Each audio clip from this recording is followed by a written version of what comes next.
pillars. Now abideth faith, hope, and love. These three, and the greatest of these is love. Do you have any table, any small table that is 3 legged? Okay, can you get me one chair, 4-leg chair?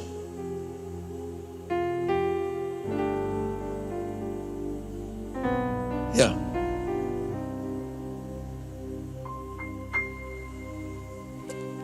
Yeah, there is a simple version of this that I want to share. But you can see, this chair is designed to stand on 3 legs. So if you knock off one and leave 3 and you sit, it will fall on that side. Now what happens if you knock off 2 and sit on 2? If the 2 you remove are in the front, when you sit, you fall frontward. If the 2 you remove are from the back, you will fall backward. If it's from the side, you will fall sideward. Christianity is built on 3 pillars. It seems to me that it's just about one of them that people have fully understood, which is faith. Even that faith, the understanding of what it is and how it works, is still eluding many Christians. These 3, and the greatest is love.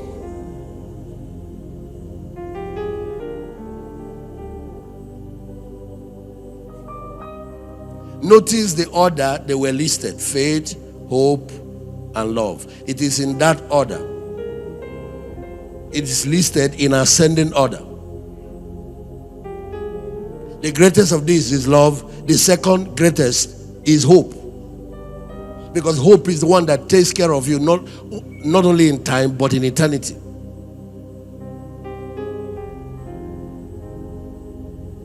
What's the difference between this? What is faith? Hebrews chapter 6 from verse 1. Yes, I'll read to verse 6. Yes.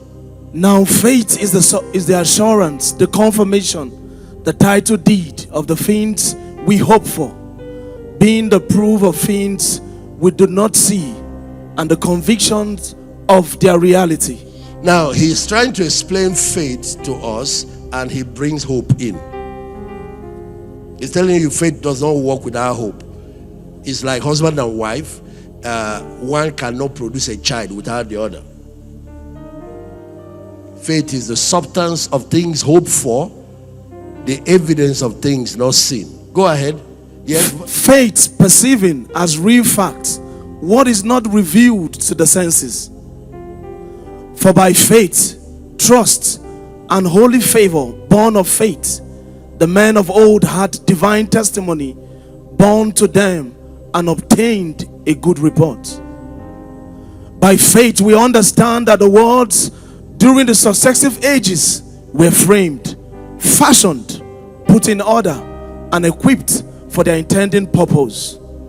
By the word of God, the way God created the universe, created the cosmos, and then designed them to accomplish specific purpose, and he did it with his word.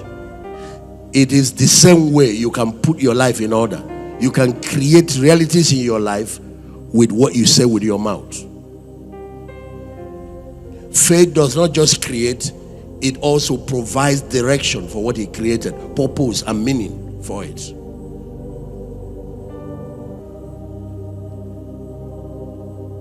Verse 6.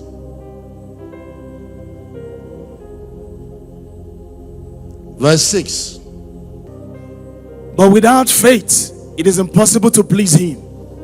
For he that cometh to God must believe that he is, and that he is a rewarder of them that diligently seek him. But without faith. Okay.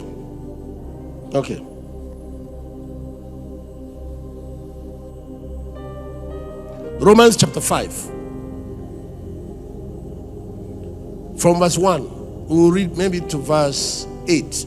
Now watch. The man started discussion on faith. Here now we saw he started discussing faith. He brought hope in.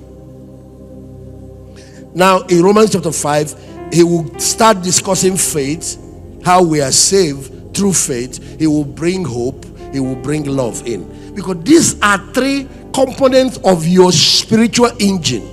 They don't function without each other. If you take one and ignore the others, it collapses. There are some of you who are trying to exercise faith without love, it doesn't work. And there are some of you that are trying to exercise faith without hope, it doesn't work. Yes, read. Therefore, being justified by faith, we have peace with God through our Lord Jesus Christ. So our salvation came through faith. Yes, go on. By whom also we have access by faith into this grace wherein we stand, and rejoice in hope of the glory of God. So from salvation now, we move to rejoicing in the hope of the glory of God. What does he mean by hope of the glory of God? Hope of the rapture. Hope deals with redemption beyond just time to eternity. Hope of the rapture of the church. Hope of the resurrection. Hope of the second coming of Christ.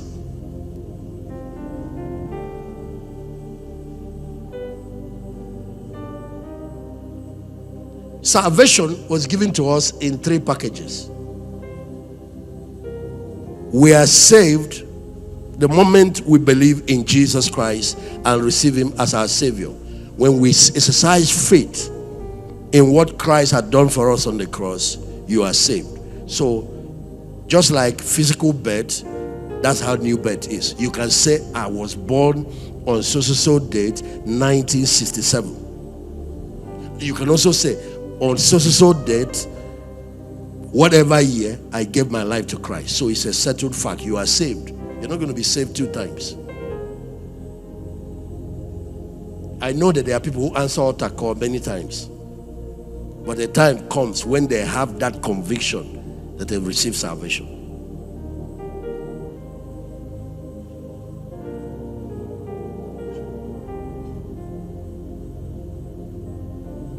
But then you notice that salvation does not yet extend to our physical body. Our physical body will be saved, and that is when Jesus returns. That's hope. The one that happened instant, faith. The one that is promised that will happen during the rapture, when we're going to take on immortality. No more death, no more sickness, no more pain. That's hope. So there is a part of salvation that is put in storage. When you finish this race, complete it faithfully, you enter into immortality. The glorification is still a hope, a blessed hope that is given to all saints. Salvation you can receive immediately by faith. In between the two,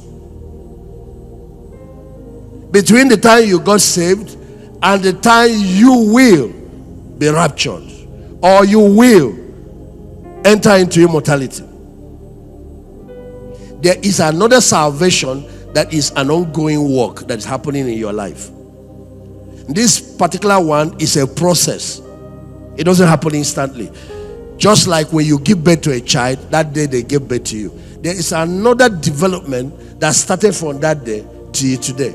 That one is called growth and maturity. Am I correct? And growth and maturity does not happen instantly, but birth happens on a particular day, and you can trace your birthday. But growth and maturity that has been going on, you can't trace a day and say, this is the day I became fully developed as a Christian. So that one is being conformed into the image of Christ, becoming more and more like Jesus. Sanctification is part of it. And it is that development stage that is still ongoing and will remain till Christ comes to lead us into perfection. So even though you are saved, you are not yet perfect.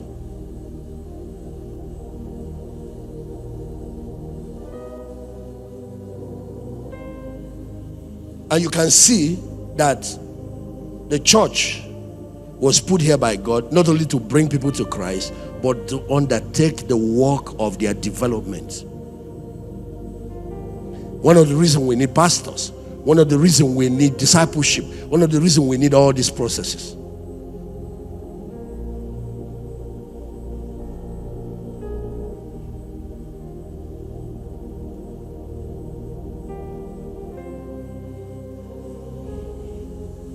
Show the Romans chapter 8 verse, I think, is that verse 19 or verse 29? Show it, I will see. God's purpose, yeah, it's verse 29. God's purpose, look at it. Who he foreknew, he predestinated to be conformed to the image of his son, that he might be the firstborn among many brethren. This making every believer to actually conform to the image of Jesus is the process that is going on now. So if you are in the process, you are getting more and more like Christ. You are growing. You are making progress. You'll be able to say, I might not be there yet, but I'm not where I used to be.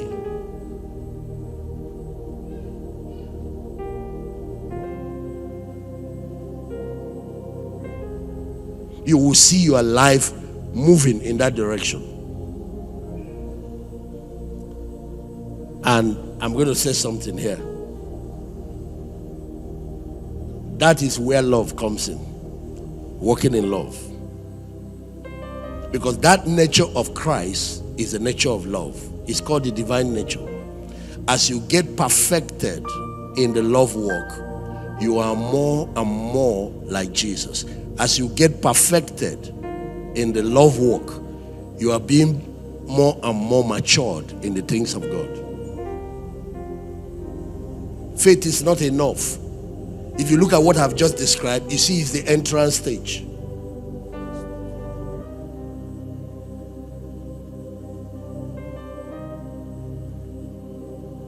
Do you know what God looks like? We are trying to be like God. Do you know what He looks like? God is love. He that dwelleth in love dwelleth in God. The one that is not walking in love does not know God.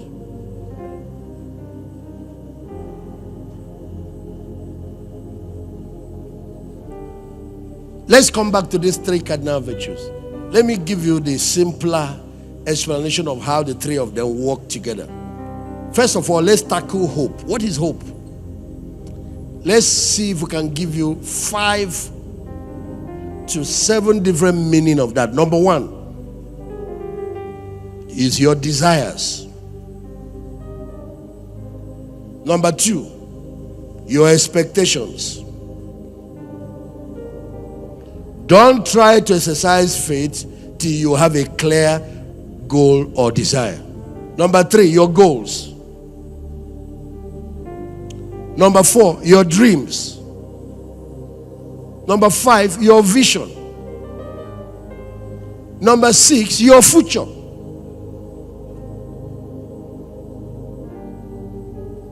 Number 7, your purpose.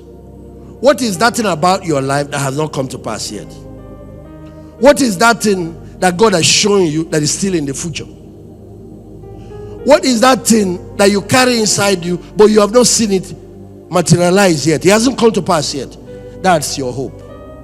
There is now a dimension of hope that goes beyond all of these ones I described. I told you I'll give you the elementary version of it, which is the issues that had to do with the second coming of Christ and the rapture of the church. When we are going to enter into that immortal state, when we are going to be like Him. And I need to read that part for you. 1 John chapter 3 verse 1. Okay, read for me verse 1, 2, 3. Yeah? This is the blessed hope of all the saints. 1 John chapter 3 verse 1 to 3. Okay, go ahead and read. Behold, what manner of love the Father had bestowed upon us, that we should be called the sons of God. This part has happened. It happened with salvation. Faith brought it to pass. We are already God's children. We're not going to be God's children. It's not rapture that will make us God's children. It's salvation and justification that made us God's children. And that one happened when you receive Christ. But look at the next part. Yes? Therefore, the world knoweth us not, because it knew Him not. Beloved, now are we the sons of God. You see that our salvation is now. Faith is now. Hebrews chapter 11 said, now faith deals with time, hope deals with eternity, or deals with the future. Now are we the sons of God? Yes, go ahead. And it doth not yet appear what we shall be. So there's an aspect of our salvation that is still in the future, and that's the one he's now addressing here, hope. It does not yet appear what we shall be. Yes, but we know that when we shall appear, we shall be like him. No, not when we shall appear. Read it right. But we know that when he shall appear, is when he, Jesus, returns. Yes, what happens to us? We shall be like him. We shall be like him. Yes. For we shall see him as he is. So, yes. And every man that had this hope in him purified himself. So, do you see what he calls that part? Hope. And any believer that has it lives godly. Anybody that is looking forward to the coming of Christ lives a holy life, lives a righteous life. If I look at the way you are living, I can tell whether the cardinal pillar of hope is active in your life or not. A lot of Christians only deal with faith because faith can help them solve the problems of life, cast out devil, get people healed, receive financial breakthrough, deal with most of the problem. And so the church, the modern church, Nigerian church, African churches have focused almost 98% to even 99% of their energy only on faith. Because those are the things you hear every day. Things that have to do with breakthrough. Receive it. Because it's faith that deals with this side of life. The problem with this kind of Christians is that when tragedy strikes, when there is persecution, when there is tribulation, they don't have anything in them to withstand it. They don't have antidote. When people die, they are shattered because their faith can't handle that experience. Christianity prepares you not only for life, it prepares you for death. Actually, it's during trials, during tribulations, that we know whether your faith is strong or not. And it won't be if you don't have hope combined with faith.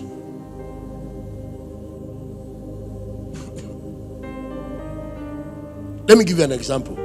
Job was one person who practiced faith in the area of divine protection. He used to apply the blood on his family, on his children, to keep them from being attacked by the enemy.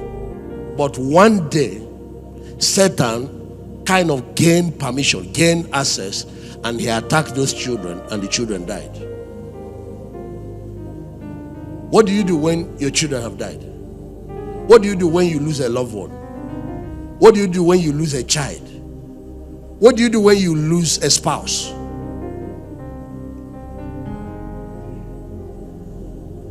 In dealing with trauma, grief, losses, people go through 5 stages. It's a natural process. First stage is shock and denial. They deny that the person is not dead. They deny that this did not happen. You know, one day Job woke up, fire burnt his house. Very wealthy man. He lost most of his wealth. What do? You go through shock, denial. But then people keep progressing in the stages of grief. They get to the 4th stage, they go into depression and despair. At that stage, they are confused. For example, now, stage 3 is negotiation and interrogation. They are talking with the Lord, to see if He can change back that situation and get them out of it. If the person is dead, they are praying, believing that he will rise. And there are cases where God has raised the dead people back to life. Because faith can move mountains. But what about those cases where the person did not come back? What about those cases where that job has been lost and is gone? What about those situations where fire actually burned that building and it's gone? You know what a lot of people do? They now move to despair and depression. Some of them lose their perception of life. They begin to talk trash. And that was what the devil was hoping, that he will get Job to that point so he can deny God. He will say, you have disappointed me. You are not faithful. After believing in you, trusting you, look at what you allowed to happen to me. The modern Christians who only build on hope usually don't have antidote or something in them to withstand when the enemy comes. Because all they expect is that God will change the situation. What about when he doesn't change? Do you know what Job did? He went to God's house, bowed down and worshiped. He said, naked came I into this world, naked will I go. The Lord has given, the Lord has taken. Blessed be the name of the Lord. Before I got the children, you were God. After the children are gone, you are still God. You are the one that gave me this wealth. He was the wealthiest man in the whole of Middle East. And I have been in this position for many years. Now that he's gone, why should I curse God? His wife said to him, curse God and die. Because the wife has faith without hope. The man that has hope knows that this situation is not permanent. It will change again tomorrow.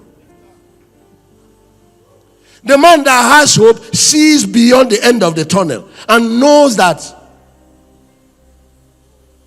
You know, the song you guys sang, I said, times and seasons change, but you remain the same.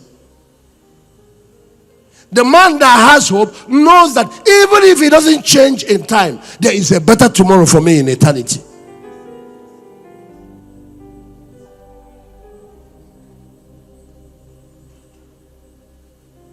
There is an aspect of Christianity that goes beyond the grave. And ladies and gentlemen, can I tell you something? It is 90% of it.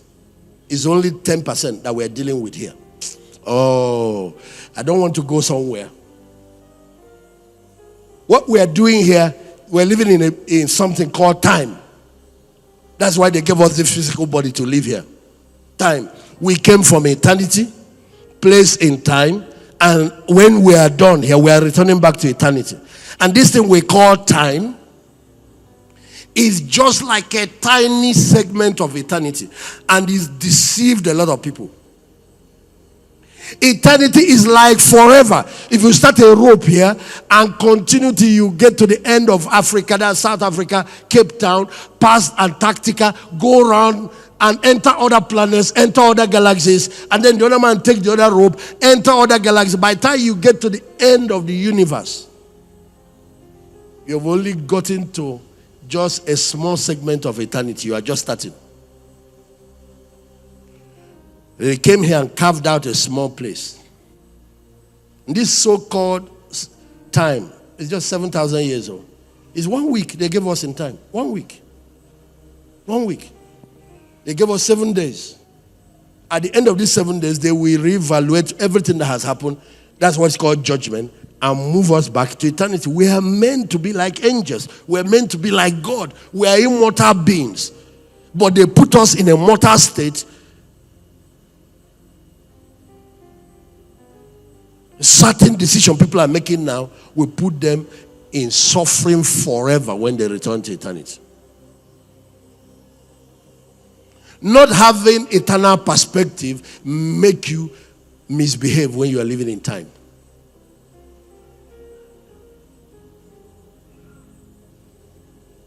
People that live in time must mind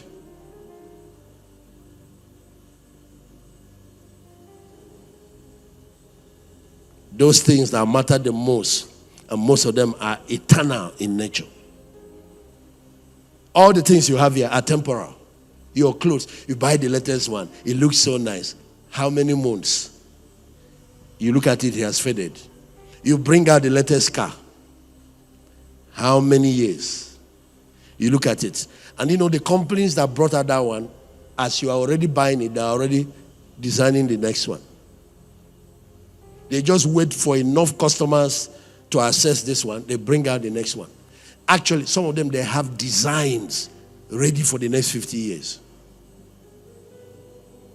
And every time they bring the next phone out, they have retired your old one. So if you are the type that must always be current, you are in big trouble. This realm is a mirage.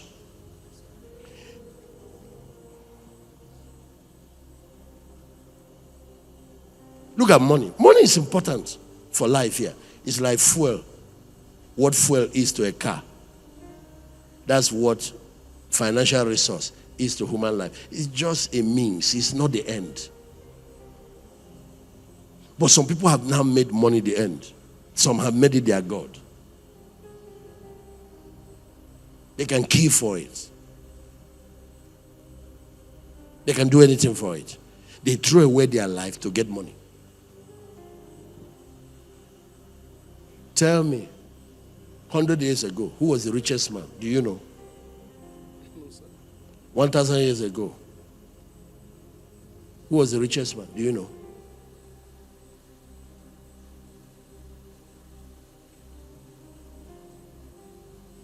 But we're still talking about David. We're still talking about Abraham. We're still talking about Jesus. Every time we talk about Jesus, do you know the kind of mansion he lived in? Do you know the type of diamond or gold wristwatch he was wearing?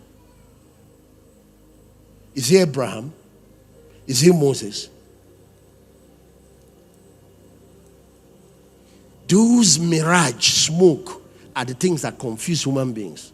The real things that matter, they throw away.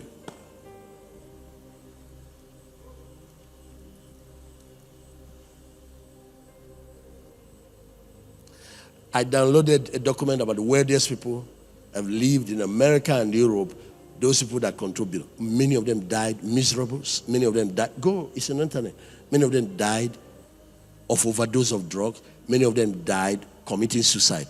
Yet they had all the money. You think money is what gives you fulfillment? You're a joker.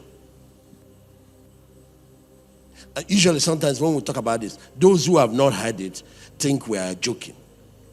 Some of us that have touched it are telling you. There are people, their marriages were better before they got money. You think that's what makes marriage sweet? Like fuel, it adds value. It can buy you a couple of things. The important things in life, it doesn't buy.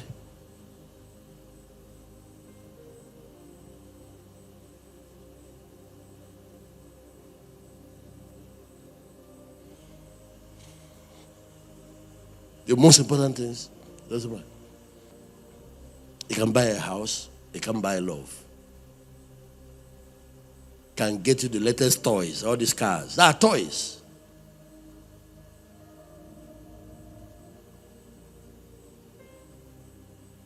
But when I travel, doesn't matter where I'm going, I have a sense of assurance, of safety, because of who I believe in, not because of the type of car I drive.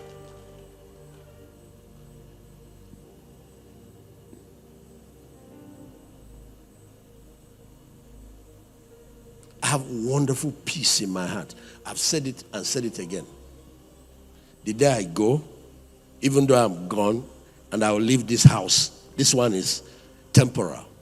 Anything that came from the realm of time is temporal. The things are from eternity, eternal. Even when I leave this house, I will leave a note of peace in my face. You will come there, people will come. You see a man that is at peace, not only with God, with himself.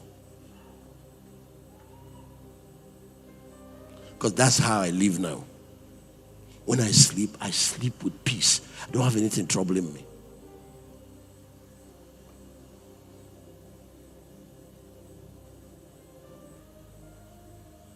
When you live in the will of God for your life, when you live to do his will, you enter into that zone. There is no wealth like it.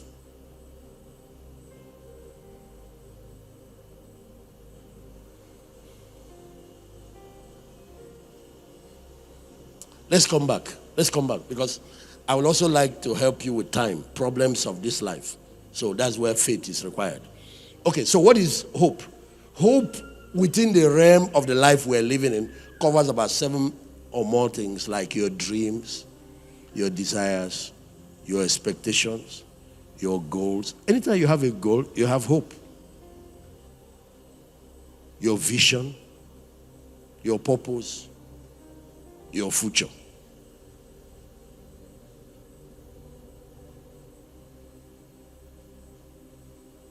Because even time itself has present, past. You have past, present, and future. So there's still future in time. And we have to deal with that by engaging it with hope.